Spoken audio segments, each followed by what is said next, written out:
Deconstructed long before people knew what to call it. I know that's scary to some folks, so hold on, let me pause it. Take you back to how it started. Maybe you relate. Maybe you ain't never met, but you know my pain. Focused on Jesus in Atlanta, fresh from Tennessee. Wasn't legalistic, catch me with a cup of Hennessy. I would speak at churches, hang with leaders and such. You know, Judah Piper and Keller, Tony Evans was clutch. I was so involved, never thought that I could fall, y'all. Right before the fall of 2015, I was on off. It involved killing Michael Brown, had me feeling down. Tweet about it, Christians call me clown. I was losing ground, and Bodie was a hero of mine. Met with him plenty times. This time when he spoke, it cut me deeper than I realized. Doubled down, spoke about my pain. I was met with blame. Shame on you, Craig. Stop crying, get back to Jesus' name. Cut me deep, I was losing sleep. God ain't these your sheep. Why they hate me like they do? Maybe grace is really cheap. Maybe this is all a lie. They don't really love me. They just love it when I say the things they want to hear in public. Feel like following their God means turning on black people. Is black evil? Why do they hate and attack people? I'm vulnerable and cautious. I'm reading Baldwin. Ta-Nehisi got me thinking. Now I'm going all in. What up, what up, what it do, baby? It's your boy, Daedrin, riding solo dolo today on a Different Perspective podcast. We are, I guess, 6 days after Valentine's Day. Maybe somebody celebrated this past weekend. A lot to talk about. We had All-Star Weekend, which I thought was pretty good for the most part. And I get into all of that as, you know, later on in the show. But I have more information about the person who shot up Lakewood, or who attempted to really shoot up Lakewood.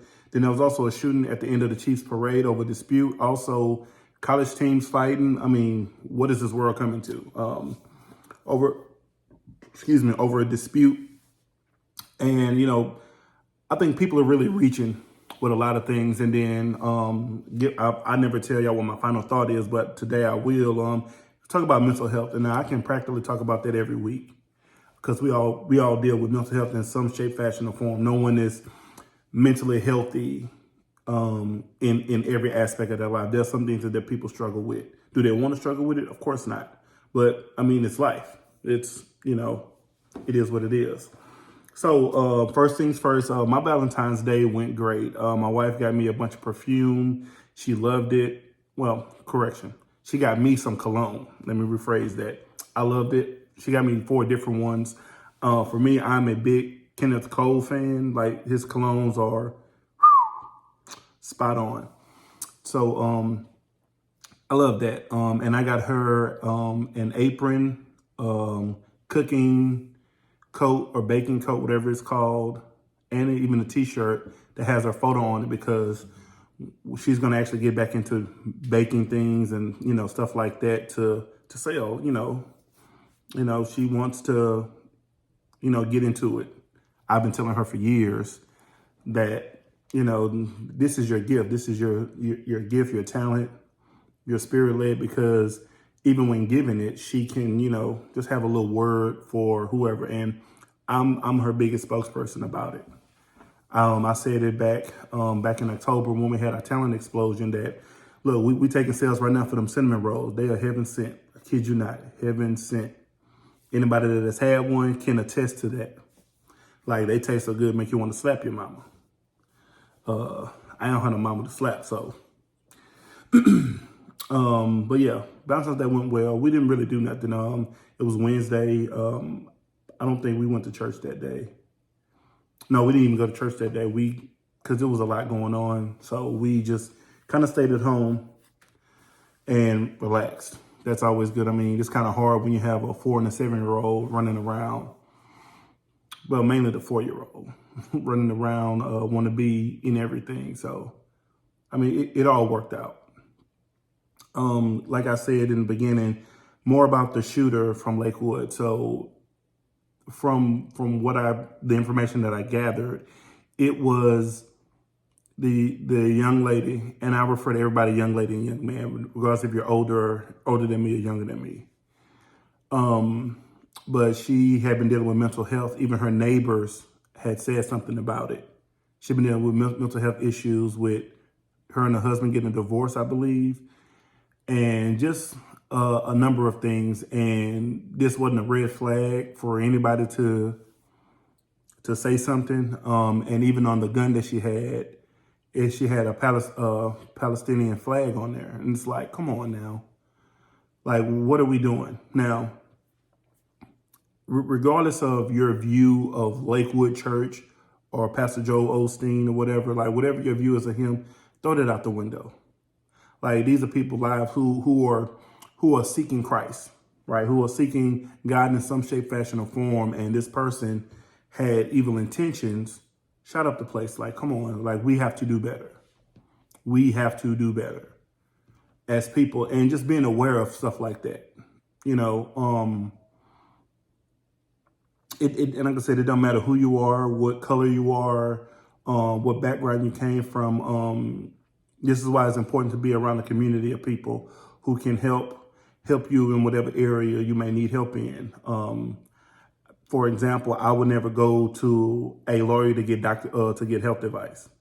Not saying that the lawyer can or can't give advice, but I'm gonna go to someone who is proficient or professional in that area, and vice versa, right? Like I said, I wouldn't expect someone to come to me about makeup products. I know nothing about makeup. Too, I don't wear makeup, so you know that's just. But you need a community of people where we can strengthen each other, and I'll get into that a little later too.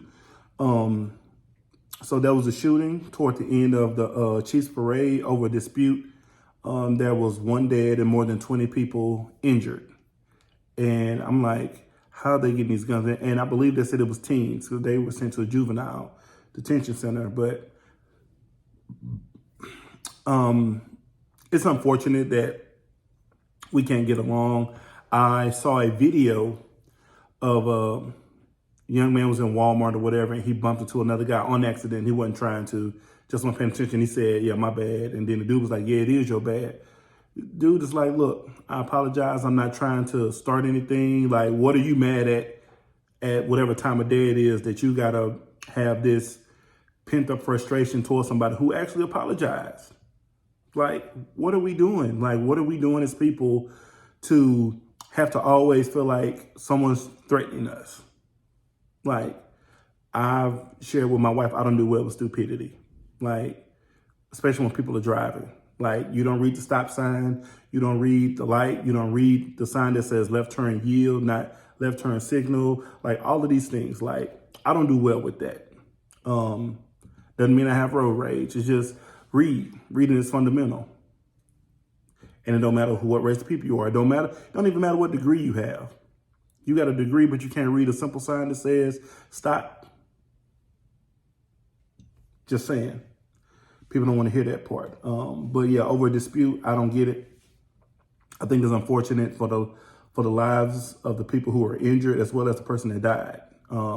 Shout out to Taylor Swift. I don't know any of her songs, not trying to know any of her songs, but she did donate $100,000 to the families involved. So, people are doing stuff to help, but it's like, at what point do we feel like a gun makes you as a person? Like, a gun does not make you a man, more of a man or a woman. It actually makes you more and more of a boy or a girl than it does make you a man or a woman, because you feel like you have to prove something. When none of these things on this earth don't even belong to you. It all belongs to God. Even when you die, you can spread your ashes. That don't mean they belong to you. Just saying. Also, keep your hands to yourself. That's the next one, right? So I saw 2 videos, and I'm never a fan of violence or fighting. Never a fan of it. But keep your hands to yourself. If you keep your hands to yourself, you don't have to worry about no one else's reaction. I have told my children, if you hit somebody, you don't get to dictate the other person's reaction or how they respond to it. Meaning, if you slap somebody upside the head and they haul off and knock you to the ground, don't come get me, because what did you do to cause that? But yeah, I'm gonna tell you, so these 2 videos, the first video I saw was white lady, black guy was arguing with one another, whatever, and she slapped him in the face and he hauled off and put her to sleep.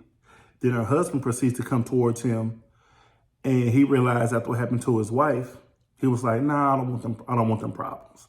Now, again, I'm not for violence, but keep your hands to yourself, and you don't have to worry about the repercussions of what that person might do, because you never know what somebody's going through. We never know. That's also why we need a community of people. He hauled off and here to put her to sleep. Husband walked up to him and dude was like, you can get some too. Kind of like Friday. You want some of this too, old man? No. So that, that to me, that was funny when the husband, now it's not funny that she got knocked out, but it was funny how the husband ran up on him. Why you do that to the, I'm like, no, I don't want them problems. Like, keep your hands to yourself. Keep your hands to yourself. Then another video, this white guy hit this black girl, a black young lady, and she hauled, like he hit her and then walked away. She turned around and bloop, bloop, knocked him down too. Don't feel bad in either situation. Let me just be the first to say, I don't feel bad in either situation. But keep your hands to yourself. You won't have to worry about that. Seriously.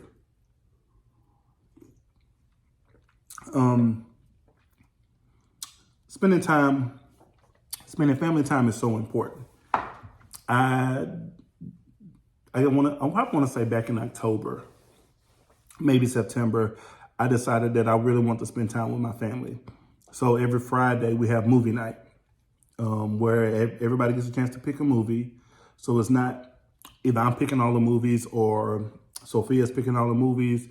Like, everyone gets an opportunity to pick a movie, and we have to try to watch it or suffer through it, so to speak, because as adults, we're always tired. We're always busy throughout the day. Children be on 10.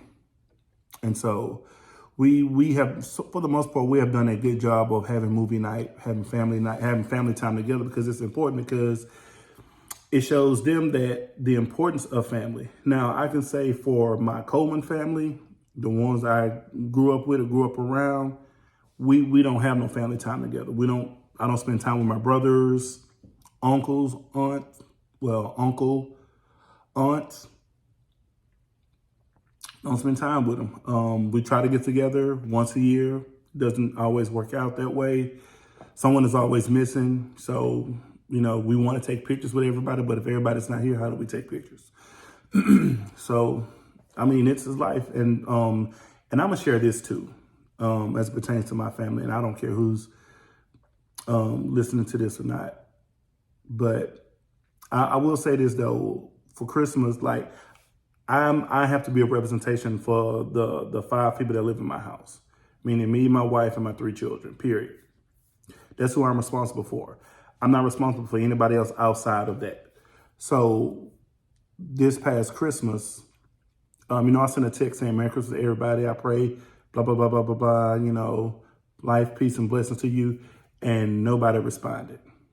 Right? And so I did feel some type of way, because we're supposed to be family. We're supposed to be trying to reconnect, try to come together, and it doesn't happen. Like, just checking on, doing a wellness check or whatever. And so I had to come to a realization that was like, they're going to be who they are based on the information that they were given. And, just being transparent. And this goes back to my grandmother telling stories about my mother to them, or seeing it how because my mother did drugs or whatever. And instead of trying to help her, and again, I don't know how much they tried to help, but I know for a fact that all of them were in church.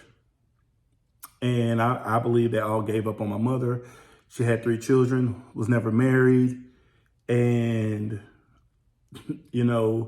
we are a replica of her mistakes.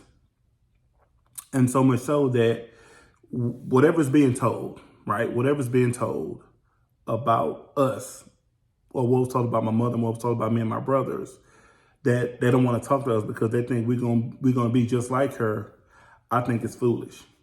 And it really shows me that for you to be in the church every Sunday, getting the word, or say you're reading the word, and not living out the life of Christ like you're supposed to. It's unfortunate.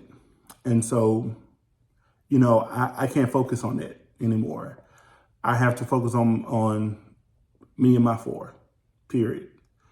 And, I even shared with Sophia that, if they died tomorrow, I wouldn't show up to the funeral whenever it was, because you didn't talk to me when you was alive, or you didn't come see me, or vice versa. You didn't give me an opportunity to come see you when you was alive. Why should I come when you're dead? Again, I don't know who's going to watch this on YouTube or who's going to listen to it on Amazon Music or Spotify or wherever you get your listening podcasts or music from, but that's the reality of what I'm currently dealing with and what I'm talking to a therapist about. Yes, also go see a therapist too. But I mean, it is what it is, right? Like you can't make people, you can't make people want to be in your life. It's impossible to do. You can't make people want to be like in your life, want to be supportive of you, want to be a part of who you are. So, and to my knowledge, I've done some things. I'm not going to act like I was this perfect child or a perfect adult. No, I've done some things that I shouldn't have done, but I've never been a person to basically do what everyone else is doing. I waited till I got married. I waited till I got married to have children. Like I've done, for the most part, done everything that I'm supposed to do as far as living I'm not gonna say godly, like living a decent life. And now here we are. I'm still, and I'm only speaking for me. I can't speak for my brothers because I don't even talk to them. They don't talk to me because of my life of Christ. But I've also always said that I will always. I would much rather live for God and have people mad at me than live for people and have God mad at me. That's always been my take. That's always going to be my take. So that's that. Let me move on because I can stay there all day. Let's talk about this Sunday sermon. So this past Sunday, Jerry, my brother, talked about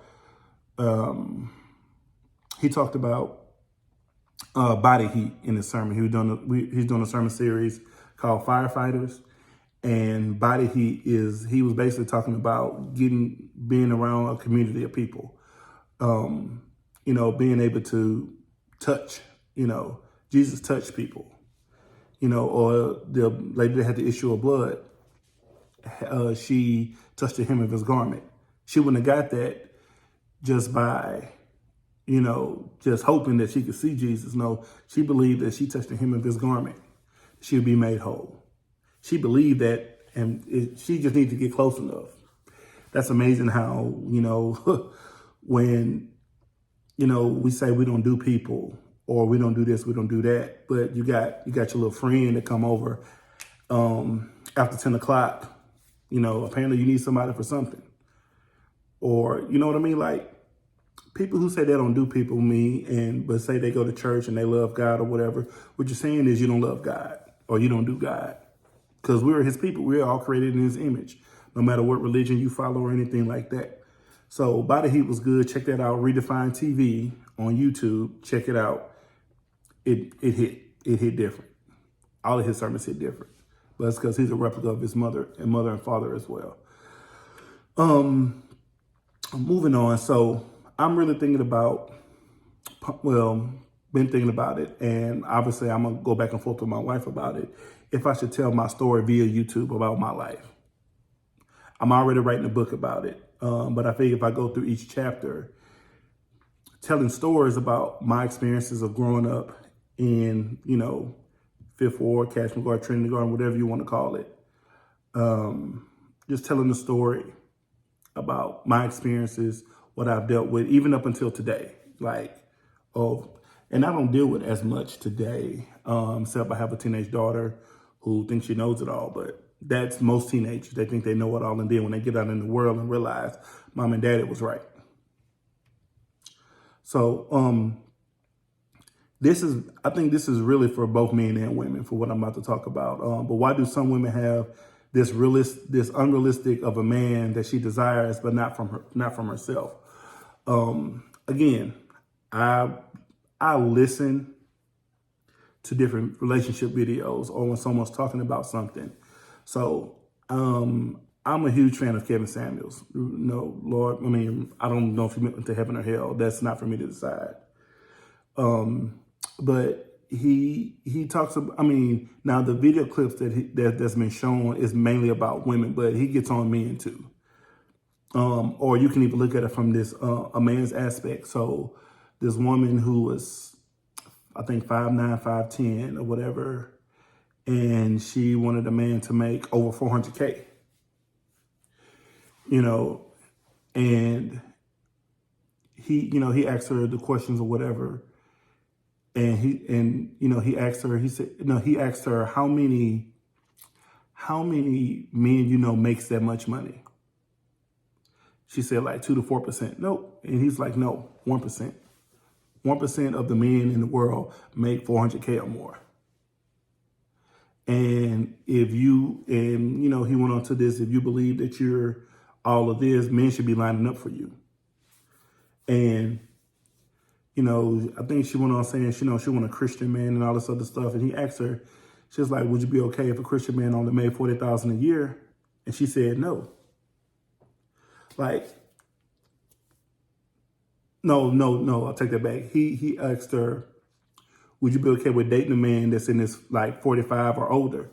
And she said no. And it's like, well, those are the guys who making that, like who are well established, who have that, whether they're single or well, obviously they would have to be single. I'm not gonna say they're single or married, but if they're single, I mean, they should be lining up for her, right? And he tried to explain that to her. She got offended, but a lot of times, women, and sometimes men too, I'm not even gonna say just women, but some men put these, realistic ideas on women that they expect them to be a certain way when they get to them, or vice versa, right?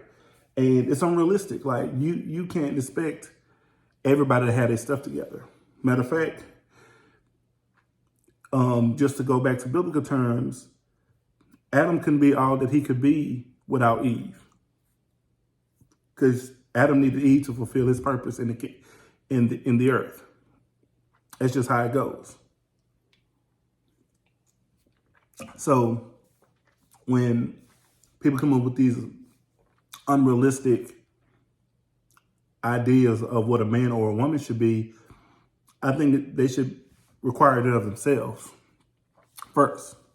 David Manners even said that when he talked to a few women. I watched the video as well, just explaining that, like, require it out of yourself. Like, and I'm gonna say men as an example. You want your wife to cook, clean, take care of the house, make the house into a home, and all this X, Y, and Z and stuff. But as men, we should be doing the same thing. We should already have that in order, because God told us to dress and keep. And I'm talking to myself too. I'm not just talking to the men out there. I'm talking to myself too. God told Adam to dress and keep the garden, tend to it, treat it, do whatever like that. So as men, although we're bad at it, I'm not gonna lie. I'm not the greatest cleaner. I do know how to clean. I think I do a good job when I do clean. However, that's not my strong suit. But we should be able to cook, clean, take care of a house, because let's say, for instance, I'm just giving an example. Let's say, for instance, that the woman you're desiring to marry, is living with her parents, and this will be the first time she's moving in with somebody. She has to move in with you, not necessarily you all getting your own home right away, but we all have to start somewhere. If you can't keep the house neat, how can you expect her to do the same thing? One of the brothers that go to our church, I thought he had we went to his house for anniversary dinner, me and Sophia and another couple, and we were thinking it was gonna be a bachelor pad. I would have been okay if I saw a couple of t-shirts or something like that, or whatever. My expectation, not that, I expect that from all men, but my expectation was okay, we're going to a guy's house, no big deal. He's a guy, he has 2 children. I wasn't expecting anything immaculate. When we got to his house, we're like, whoa, this is nice. We were not expecting that. And so it was and I keep telling him, bro, what I was expecting is not what I saw. And so he was like, man, he said, yeah, man, I got bad OCD, so I got to keep it clean. I said, more power to you. I said, whoever your wife is, she gonna love you long time. Like whoever your wife is, like she's gonna love you forever and ever because, like, I mean, it was immaculate. Like you can find not one dust bunny in that house. That's how clean it was. Like anywhere in the house, like everything was spot on. Like toilet was cleaner than some public establishments or some churches, I might say. All right, I'm gonna move on from that. but seriously though, we got to get out of this unrealistic of what we desire from our spouses or a future spouse. And I'm saying we as people, no matter what color you are, you can't require someone if you're not doing it. So yeah, that's that. 2 children were kicked out of a Christian school because of their mother having an OnlyFans promoting pornography.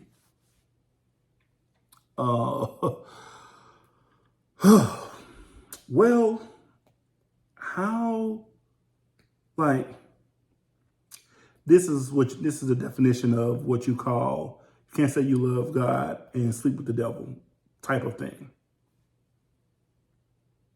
Your children are going to a Christian school to get a good education and things like that because it'll be better for them. But what about you as the parent?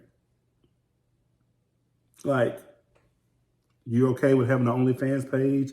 Yeah, it's cool. It's cool you can pay the tuition for their school, but why you promote something? They found out, and it's like, and then nowadays children have access to the internet.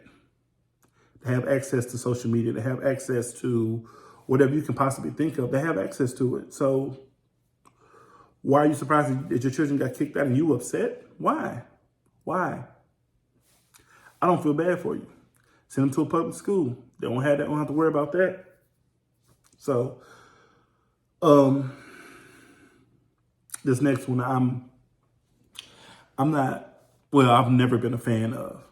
I'm okay with it if it's within the confines of a home, if that makes sense.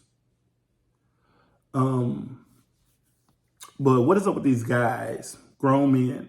Well, I'm not gonna say men, they're males, wearing nail polish on their fingers. I saw, what's his name, Jared McCain, who plays for Duke, and Caleb Williams with it. Now, if there was a reason behind it, is one thing. But if you're wearing it just to wear it, and you're calling other males or men haters because you're wearing nail polish, no, it's not cute at all. As a matter of fact, you're not even designed. You were not made for that. You were not created for that. Now, I get if, for instance, I have a 7-year-old daughter, Robin. If she decides she wants to paint my nails at home, cool, no big deal. You know, we're kikiing and stuff like that. And I may wear it for throughout that day, but I'm not going anywhere. And it's not that I'm trying to fake it till I make it or fake it to portray something that I'm not. No. As a man, I'm not designed to wear nail polish. Period.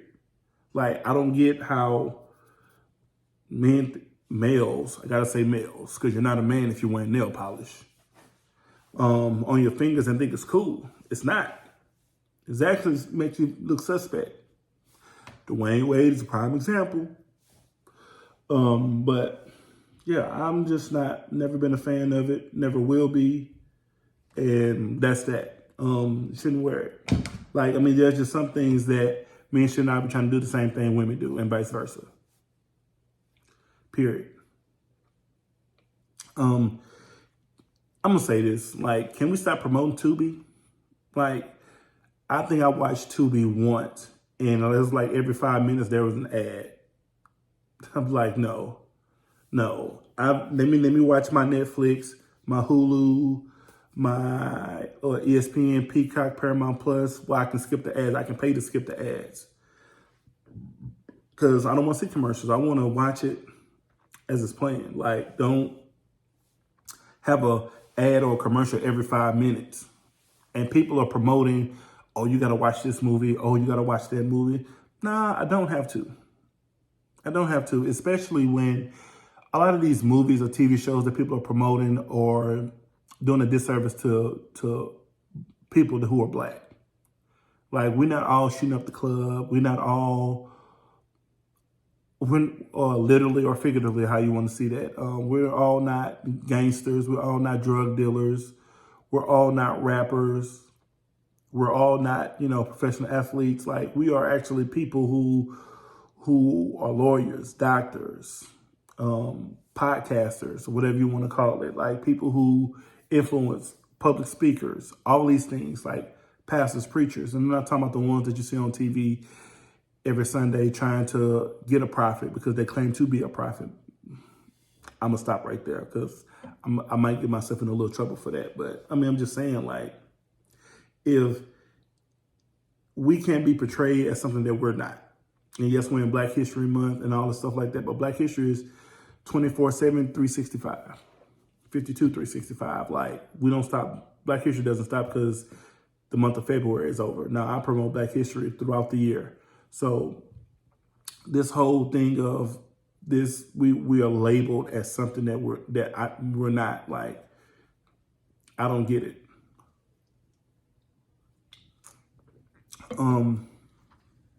So yeah, that's that. Let me move on from that because to me that's ridiculous. Why would you want to be in a movie that portrays something that you're not?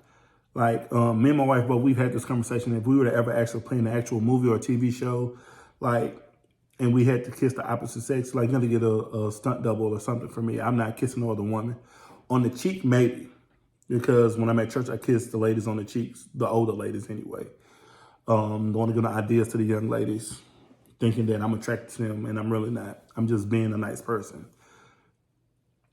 But, like, I kiss on the cheek is not that big of a deal to me.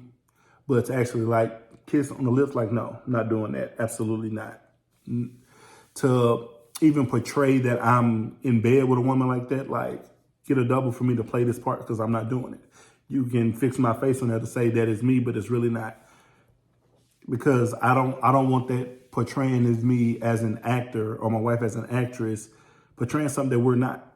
Don't put me in a movie where I have to degrade myself as a person. Absolutely not. Like, no.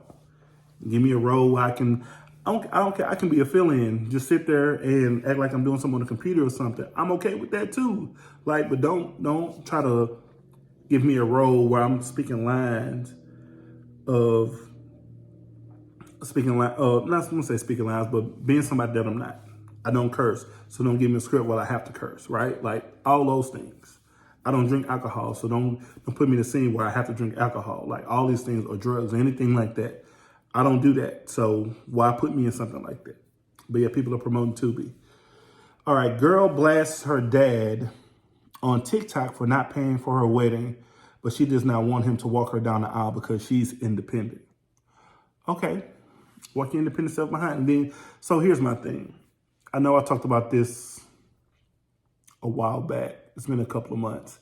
And a guy living with this woman who he's not married to, she wanted her biological father to walk her down the aisle.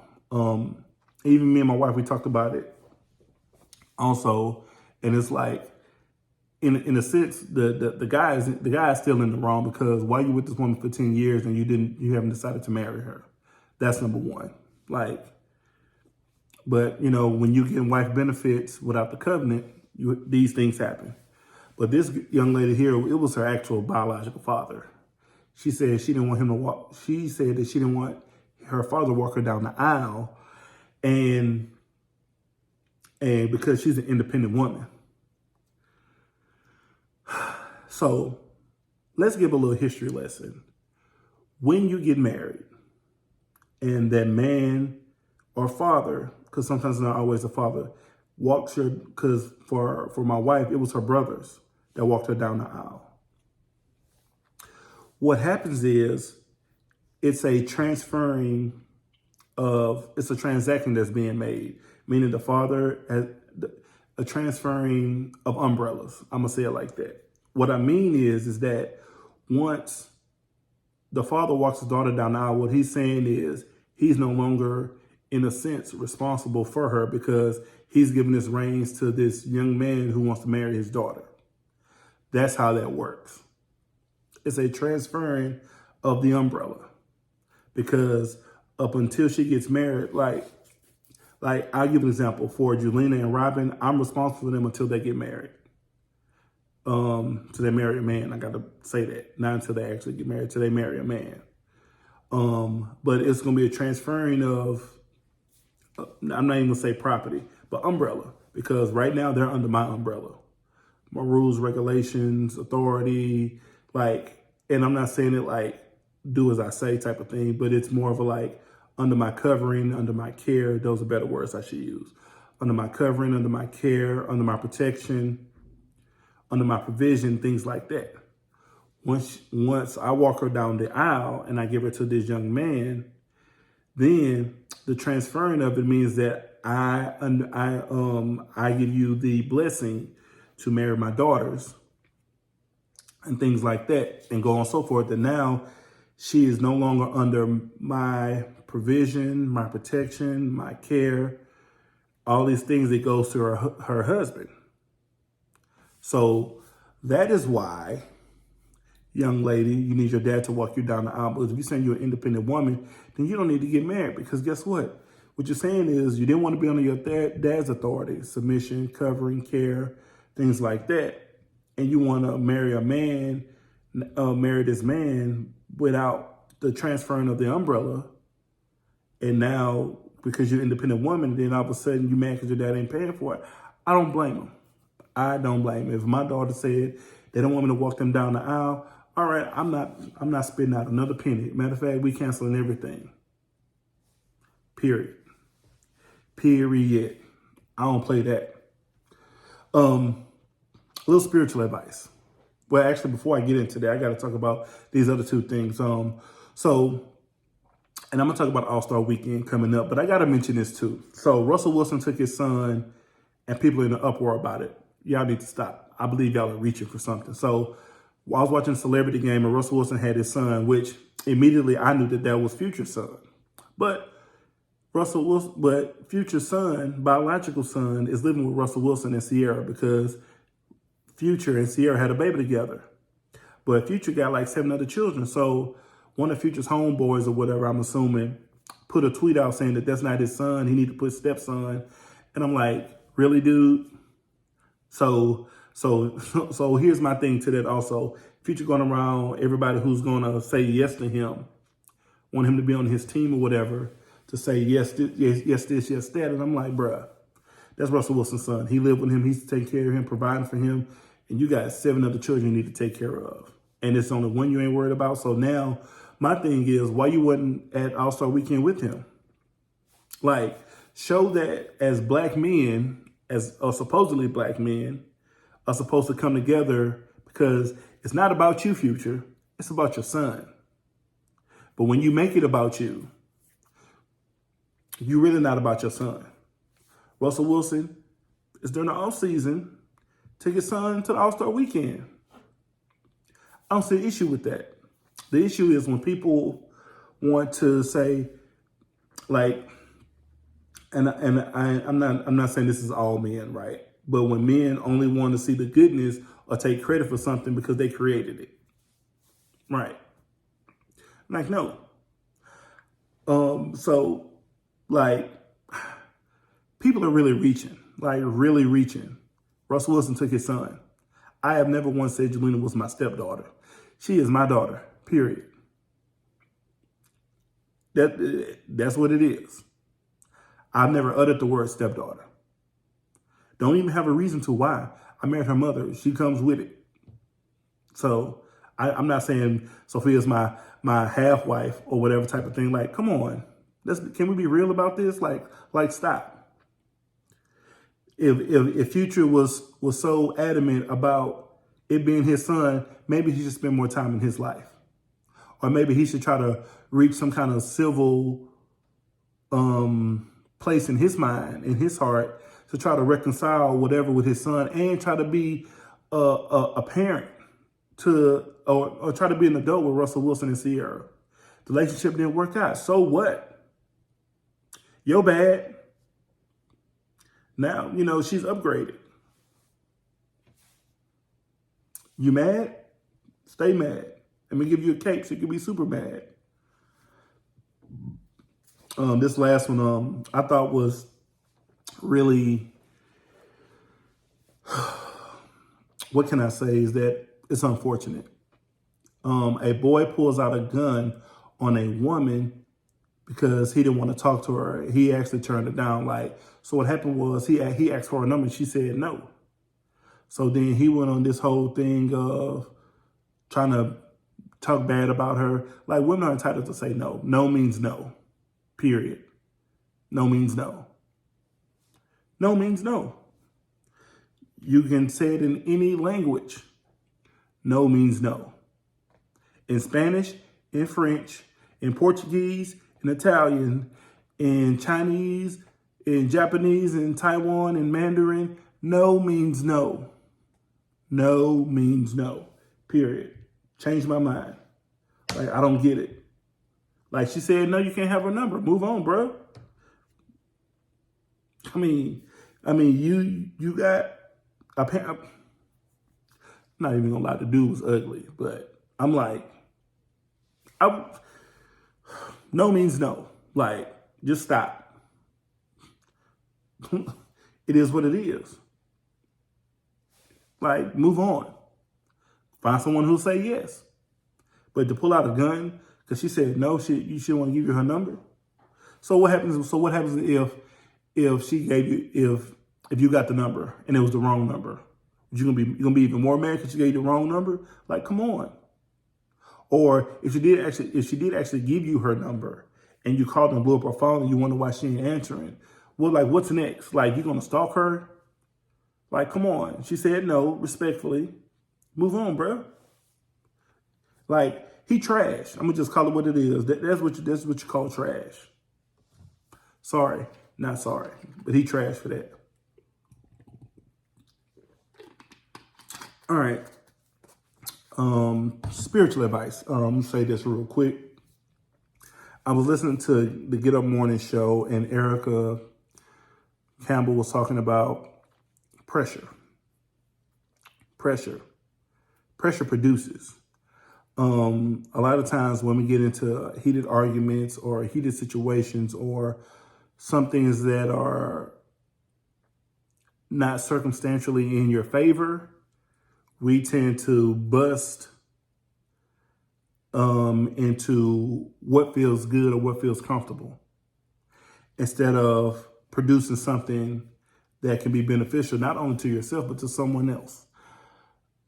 I'm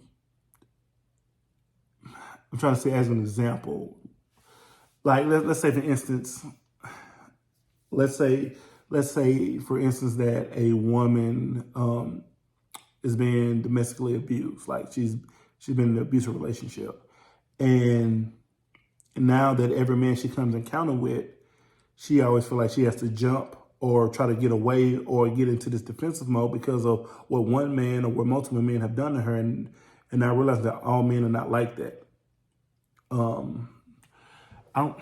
And so what happens is instead of always retreating or going to what feel comfortable, write it down in a book or write it down to help some other woman who may be going through something similar right now that'll help them get out of it. I know with my time in the military, I've always donated money to women who have been abused and children. I haven't done it, but then it's been a while, but tell your story. Tell what you've experienced, what you've been through, because it's going to help someone else in the long run. But yeah, pressure produces. So whatever pressure you feel like you have or that you're dealing with, allow it to produce something in you so to be beneficial to others. All right. Relationship advice. My favorite. I forgot what I was going to add. That's for potential relationship advice. Okay, so I was so I watch a lot of videos and I see a lot of things that go on that I watch, in a sense, pay attention to, but it's going to go back to what my brother Jerry was saying. It was like, get around a community of people. Get around some people who are going to help you help someone else. And it's not, and relationship advice is not always between a man and a woman. Sometimes you need some brothers around you who you can trust, or you need some sisters around you who you can trust to help you in the long run. I believe I can share it. Well, this part I can share with when I talk to my therapist. He gave me information of talk to someone who's about 5 to 10 years older than you to lean on. And then also talk to someone who's 5 to 10 years younger than you so you can lean on them. So that way you're like, it's a, so to speak, circle of life of information or process that we go through as men. Like you want to be fed, but you also want to feed others too. And the only way to do that is if it's a recurring, what's the word I'm looking for? Something that's recurring. That way, when you're being fed, whether it's spiritually, logically, I don't want to say emotionally, but when you're being fed in a way, then when it comes time for that person who's 5 to 10 years younger, or maybe even younger than that, you can feed them from actually two things, from what you've learned on your own and from the person that's giving you that same information. There are brothers from the church I talk to all the time, and they help me. And although I'll say this, although Jerry doesn't need my help, I definitely encourage him all the time. Like once I finish this, I am going to text him, tell him, man, great message Sunday. And I appreciate all that he does. Like that's usually how our conversations go. We talk at church briefly, but it's just a damn text. Hey, bro, I'm proud of you. Keep doing what you're doing, type of thing. And it's reciprocated because as men, we need to hear that. We need to hear that, hey, I'm proud of you. Keep doing what it is that you're doing to stay afloat. Or even when life tries to knock you down, keep grinding. Like I see what you're doing. One of my brothers, he just had celebrated a birthday.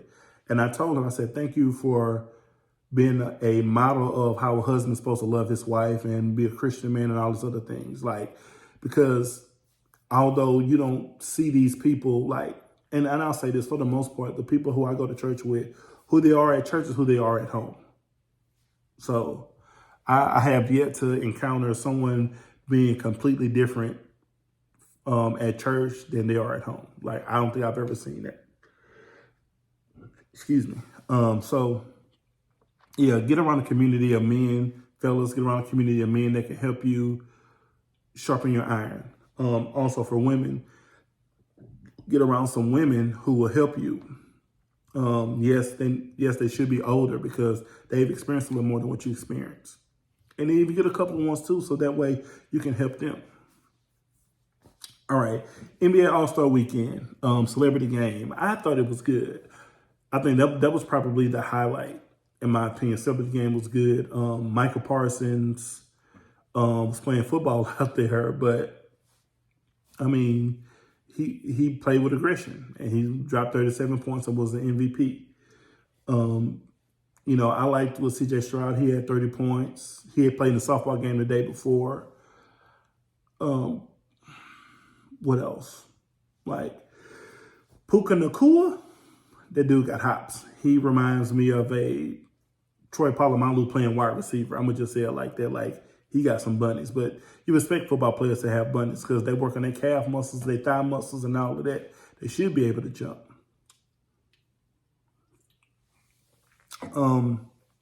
Saturday Night Live with, dunk contest, three-point contest, skills challenge. That was I think the skills challenge was probably the highlight, in my opinion. The dunk contest was weak. Jaylen Brown looked like he tried to sneeze versus trying to do the OD Brown dunk. Like, don't do that ever again. It ain't for you, bro. And the All-Star game in itself, I thought it was okay. So the East scored 200 points, and it was this whole big deal about no defense being played. I'm like, when do we get out of this? It ain't like the good old days. It ain't like what it used to be. Well, I mean, I'm like, looking at those guys play, like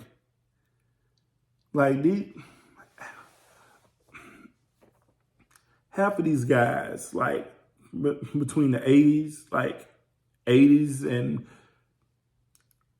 but just in the 80s, I'm gonna just say the 80s. Like, it wasn't that interesting to watch. Like, let's just call it what it is. Like, and if it was, it's because Magic Johnson was playing or Larry Bird was playing. Like, let's call it what it is. Like, stop with this. Oh, if they need to do this, they need to do that. No, they don't. Let the All-Star game be for what it is. It's like we are trying to paint so much of how it used to be.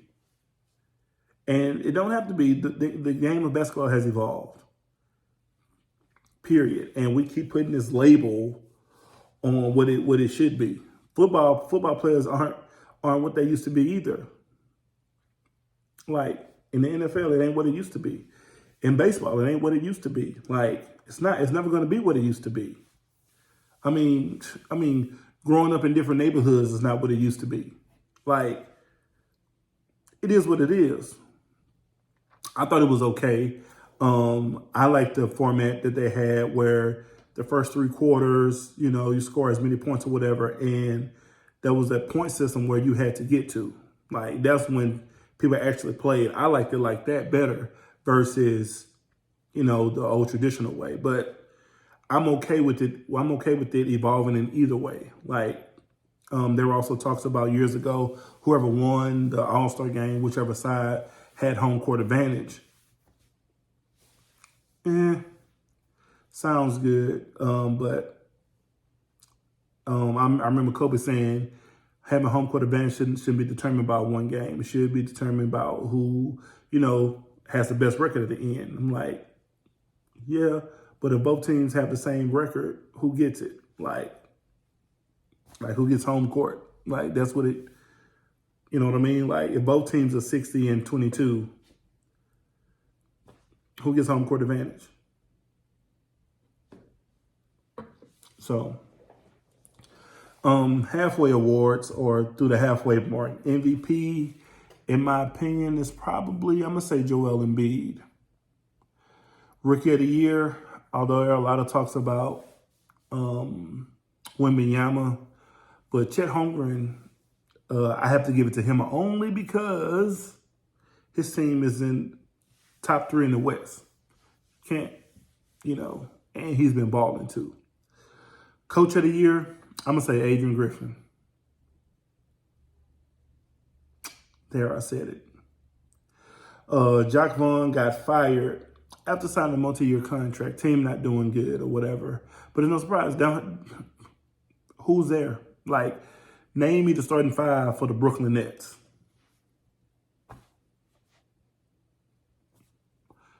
I can probably name a couple of them. I can name a couple of players on the team. But I can't name their starting 5. Like, they don't even have KD anymore. Is Ben Simmons still there? What to expect the rest of the season? I actually expect the Lakers to make a push to get to a top 5 seed. Can the Warriors make a move? I don't know. Klay Thompson's going to have to come back and do something. I'm trying to think of other teams. Boston's going to be Boston. Milwaukee going to have to turn it up. To be honest with you, the fact that Doc Rivers was the coach of the East, but Doc Rivers said he would just give the money to Adrian Griffin because the team was 30-13. Let me say this. The team was 30-13. I got to pull this up too because it's gonna irk me. The team was 30-13 when he got fired. I'm gonna tell y'all their record in a minute, but I think it's very unfortunate that we like make it seem like Adrian Griffin did something wrong because they weren't playing enough defense. I think it's stupid. They were 30-13 when he got fired. They have only won. They are 5-8 since he's been gone. 5-8. And he the problem? Nah. Miss me with all of that. Miss me with all of that. But it's unfortunate. Can the Warriors make a move? I guess we gotta wait and see. What will the Lakers look like with Spencer Dinwiddie? I think I give them a couple of weeks for him to get his feet wet. But he's a playmaker. He's a spot-up shooter. You know, he can definitely create for himself. Like, he can do all these things. I don't know why he keeps getting, I don't know why he keeps getting traded or sent somewhere else, but I think he's a solid, good player. Let's see. Can the Rockets make the play-in? I hope so. If they don't, oops. Because they are what? Number 12 in the West right now. So they had a little quick run, but they were doing good. But I guess we're just going to wait and see. With Embiid being out, can the Sixers stay afloat? Right now, the Sixers are a 5 seed. Without Embiid, they could probably potentially drop down to a play-in tournament, and that's not going to be good for them.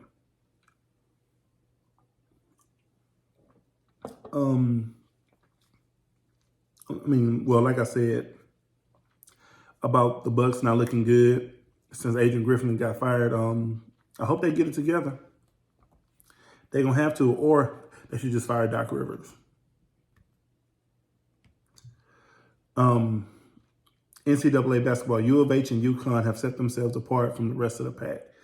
If I had my choice, I would always pick the field because there's just two teams versus everybody else. Because look, you gotta play good for 6 nights in order to win the tournament.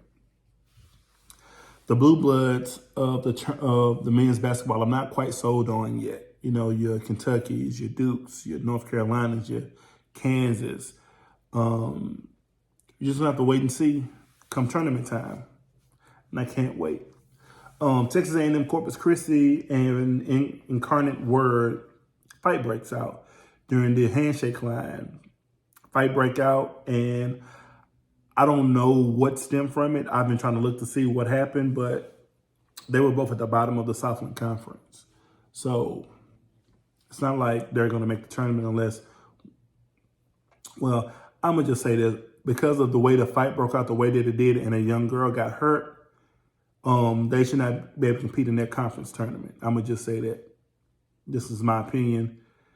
If it was just one person or like one person from each team and it's an isolated incident, cool. Like, they still should be able to compete. But those two individuals should be suspended for the remainder of the season, no matter if they're a senior or not. But because it was such a melee that, yeah, neither team should be able to compete. Period. Caitlin Clark sets the women's record. Thoughts? That's nice. Real nice. Would have liked to see, was it Antoine Davis? Let me pull it up. The boy from Detroit Mercy. Would have been nice for him to beat Pistol Pete Maravich. No, let me not lie. What Caitlin Clark did is phenomenal in college, in 3 years. But for me, there's not a lot of talent in women's college like there is in the WNBA. Like, everybody's an All-American, I like to always say. But what she's doing what she's doing what she's doing for women's sports or women's basketball is phenomenal. I'm not going to take that away from her. But let's just say, hypothetically, Juju Watkins, who plays at USC, gets close to the record or even has a chance to surpass it. Are we going to get that same reaction? Here's why I say that. Because the kid at Detroit Mercy was 3 points away and one of the other tournaments that they could have gotten in that would have allowed him to surpass it. They should have. And here's my problem with that. Pistol Pete Maravich's son, Jameson Maravich was like, it's too many tournaments, all this and that. And although I don't take nothing away from, I don't think, he pretty much said that I'm pretty sure that Mr. Davis is a fine gentleman, but blah, blah, blah, blah, blah, blah, blah, blah, blah, blah, blah. I'm like, I think it's a black-white thing. Not say I think, I believe it's that, because we're giving this whole uproar about Caitlin Clark. But just last year, had a chance, and y'all don't want to see him in a tournament. Like, he went to a mid-major or even a lower major conference. Like, let the man have the record. Records are made to be broken. That's what they're there. That's what they're there for. Even when Hank Aaron was about to surpass Babe Ruth, he started getting death threats. Why? Black makes everything better. Black is beautiful. Black is awesome. Black is phenomenal.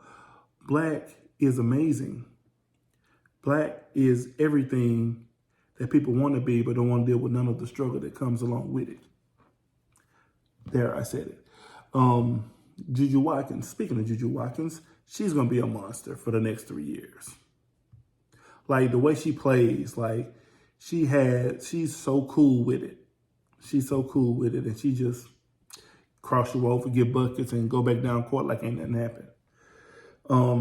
Brittany Griner number was retired. Congrats to her. Proud of her. What she's done for women's sports. I was telling my wife about how she sounded on TV or whatever when she heard her talk, and she was like, "Wow!" And I told her I believe. I'm not sure. I have to look it up, but I believe Brittany Griner was born with both body parts, so that's a rare. So, I don't think she would be labeled in the alphabet community if you're born with both parts.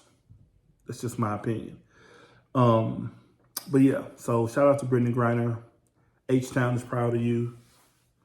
And we'll go from there. All right, moving on. NFL news. Today is franchise tag day. So NFL teams have up to 2 weeks to franchise tag players.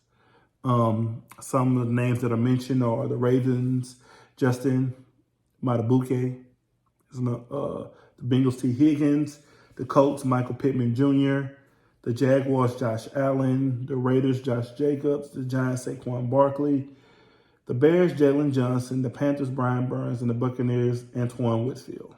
Now, I'm going to just go out and say this.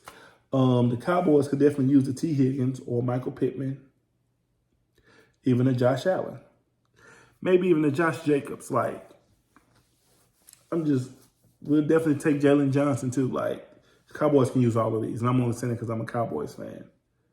Because I think Jalen Johnson is taller. But I think, no, he plays corner. Yeah, Antoine Whitfield too. Add them all. Cowboys, figure it out. Justin Fields has unfollowed the Bears organization and started following players from the Falcons.